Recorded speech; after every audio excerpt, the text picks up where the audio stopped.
the Jets. Nick, they had one job. Browns, without their top receivers, all on the COVID list, but Baker dropped the ball in this one, figuratively and literally. 3 fumbles, including one as the Browns were driving to try and tie it up. I don't have to blame him because he beat me to it. Take a listen. There's no excuse. Plain and simple, I failed this team. I put 3 balls on the ground. 2 of them that, they recovered, and then the other that on the 4th down obviously needed to just hold on to the damn ball. So plain and simple, I have to hold on to the damn ball. I failed this team. We had exactly what we needed to win this game, and I didn't do good enough. And that's it. There's nothing. I'm proud of these guys for being able to step up. I mean, these guys didn't even think they were going to play. So for anybody to criticize them, shame on you. Put it on me for not doing my job. Mike Vick joining us now. Mike, without any of his receivers, does Baker Mayfield deserve a pass after losing to the Jets? You know what, this one's iffy, man. I can only imagine being out there without your starting 4 receivers in the lineup, and that's difficult within itself.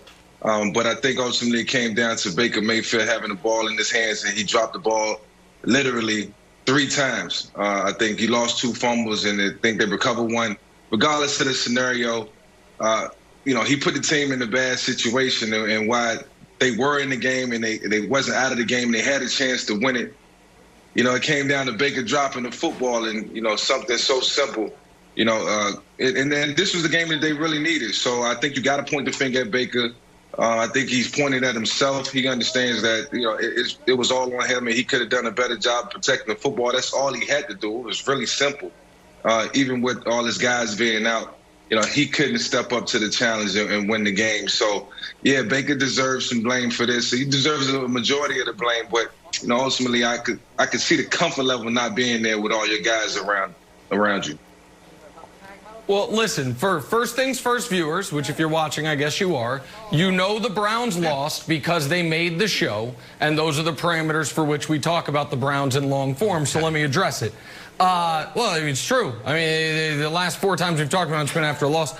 But let's address it. Does Baker deserve a pass? Of course not. Of course he doesn't deserve a pass. You win and you're in the playoffs, and you lost to the Jets. Nobody involved in the Browns operation deserves a pass. Kevin Stefanski doesn't deserve a pass for having a game plan where they throw the ball 53 times with practice squad receivers. The defense doesn't deserve a pass for letting Sam Darnold look like a passable NFL quarterback and forcing no turnovers against the turnover-prone Jets. The offensive line, even though they were without 2 starters, doesn't deserve a pass for not being able to protect Baker. And Baker doesn't deserve a pass for fumbling the ball multiple times, including on a sneak, which if they pick it up, they potentially could score a touchdown to force overtime. So nobody deserves a pass here. This Browns season can be a wild success with a playoff berth. But if they just win 10 games and miss the playoffs because they go 0-2 down the stretch, it obviously is not any type of wild success. They don't have to win the Super Bowl for it to be successful, but they've got to get in the tournament. And they had it in front of them against the Jets, and for a litany of reasons, they didn't get it done. So, of course, Baker deserves criticism for that. I don't care if you don't. Guess who also has practice squad receivers? The Jets. They just call them starting receivers, but they're the Jets. So, you can't lose this football game under any circumstances. And so even given the COVID stuff, Brandon, but nobody involved with the Browns deserves a pass here. Nobody. Yeah, and I'm not giving you a pass either, Nick Wright. First things first, audience. Don't buy into Nick Wright's propaganda. We talk about the Cleveland Browns every single week. They racked up 10 wins this year, and we talked about all 10 wins. We talked about Baker Mayfield when he threw for 300 yards, 150 Brandon, what did we say about the Giants game? Come on, please. Please, let's not buy into your propaganda. We're not going to do it. Okay. And to answer the question, No, he doesn't deserve to get a pass. When you need Baker Mayfield to win a game for you, he loses the game. If this game came down to, let's say interceptions because there was mishaps and there wasn't any continuity between Baker and his wide receivers and tight ends, then we can say, okay, yeah, that's an issue. But this came down to this guy holding on to the ball. That's disturbing. Once again, in critical moments, Baker Mayfield will lose it for you. And then the most disturbing thing of all is after the game. What did he do? And this is why when people say, Brandon, why do you crush Baker? And he's only done something that no quarterback has done in 20-something years. He's led this team to a playoff berth. Like, why are you so hard on Baker? Well, here's the face of my franchise. After a game, they lose, the Jets, okay? This is one bad game. What does he do? He answers one question, talks for 2 minutes, get up and leave. This is who he is, and this is why I can't trust him, and this is why he can't be the quarterback of my franchise. Okay, first of all, Brandon's got a franchise. Didn't tell me. Should have let me know, because old KW come on and do public relations or something. Here's the thing. We've seen this story throughout the whole year, and we saw it twice this week. When the headline is the team is missing a something, that team loses the game. Broncos like, we don't have any quarterbacks. Saints like, we don't care, we're going to win. Okay, fine. The Lions are like, hey, by the way, we don't have any coaches. The wide receiver coach is now the head coach, and the guy who was selling popcorn is going to be the wide receivers coach, and Tom Brady blows out the Lions. So when the headline is Baker doesn't have any wide receivers, and then you read down in the story, and it's like, yeah, they warmed up in the parking garage and then decided to throw the ball 50 times. I give Baker a pass. And, Mike, here's the other reason I give him a pass. Yeah, he held on to the ball because he's got a bunch of practice squad guys out there. So if he's getting smashed while he's trying to get the ball out, it's different than the last fumble that he had, which was also recovered. So I also give him a pass there. It's just kind of the end of the game type thing. So I give Baker a total pass for this just because his guys weren't out there. Yeah, definitely a very weird situation for Baker, and I can only imagine being in that situation, like I said, but ultimately the ball was in his hands. They did throw it more than they ran it, and the staple of this offense is the run game. So I would have thought that they would have predominantly ran the ball more than passed it and just tried to find a way to get a win and get out of the stadium. They chose to do it the opposite. They chose to put their faith in Baker, and it didn't work out. Hey, Brandon, let me ask you something. On Friday, you actually picked this as your upset pick. How'd you see this one coming?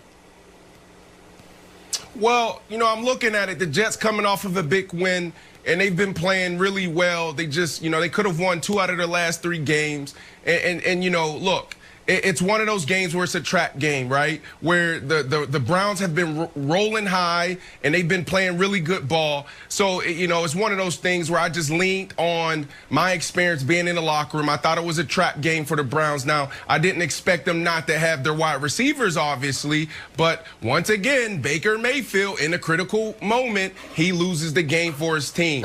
He could have been a hero. We got to address that. He could have been a hero. We got to address that. Go ahead, please. You're right about that. He could have been a hero. Listen, I have obviously been pro Baker on this show. But when he is screwed up, I've said it. I just said he doesn't deserve a pass when a lot of people today are going to give him a pass because of the COVID stuff. Brandon, you have been unwilling throughout a good portion of the year to fully criticize Cam based on COVID from 3 months ago. But I can say, hey, you got to beat the Jets. You can't say in the critical moments you can't trust Baker Mayfield and ignore the fact that he has the most game-winning touchdown passes in the final minute of any quarterback all season. You can't ignore the fact that against the Ravens, you decided the game ended on his interception in the 3rd quarter and then totally disregarded the 3 touchdown drives when it didn't end. They had the lead after that, so by definition, it didn't. So we're not going to be able to have real Baker Mayfield conversations if when they lose, you go to the hobby horse of this is why he can't be my quarterback. And when they win, you say, but it was against the Titans or it was against the Giants, like the Giants didn't have a top 10 defense going into the game. What I'm saying, whatever it is. There's validity. Like, you got to be fair. Nick, there's validity behind what I'm saying. The games are so hard, right? We just talked about this last week. Yeah. And the reason why I don't trust Baker Mayfield is because the margin of victory is very thin in the National Football League. So when you have a quarterback, right, that can win a game for you, it gives you a chance times 1,000. Baker Mayfield is a quarterback that will lose a game for you. So in the critical moments, whether it's the Baltimore Ravens and the interception or if it's playing against the terrible Jets, he will find a way to lose. That's what I've been saying. So I'm not going to be wishy-washy because they win 10 games. Why are you ignoring that? Nick, I'm not going to be wishy-washy. I'm not ignoring it. What I'm saying to you is I want a quarterback that can win a Super Bowl for me. And Baker Mayfield is not that guy. Baker Mayfield's not a guy that can win a playoff game for me because when a game is on the line, whether it's in the third quarter or if it's in the fourth quarter, and you put the ball on the turf, back-to-back drives to close it out. That is Baker Mayfield. He hasn't shown me, Nick, that he can be that guy that can be part of the solution and not the problem.